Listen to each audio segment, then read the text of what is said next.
Со блокирање на влезот во Тетово, опозицијскиот сојуз на еднината денеска протестираше кај кружниот тек пред фабриката за медицинска пластика.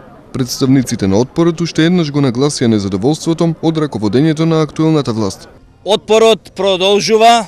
Тетовчани денеска излегоја на улиците, точно во 5 до 12, да го вразумат премиерот на оваа држава и да свати дека овој народ со блокадиве сака да докаже дека ние не сме против избори, ние сме против ултиматумите кои што ги поставува и против ваков изборен законник и против услови кои што сака он да ги направи.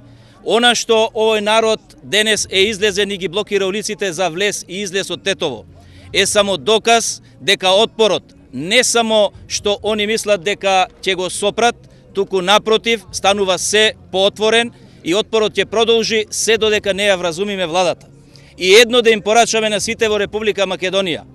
Овој народ не е против државата и отпорашите не се луѓе кои што се против државата. Ние сме против власта и тоа мора да го знаат. Власта што побргу мора да си оди и овој народ е спремен да излезе на фер и демократски избори. Од Сојузот на еднината најавија дека ќе продолжат да организираат протести, додека во Македонија не се врати назад слободата и демократијата.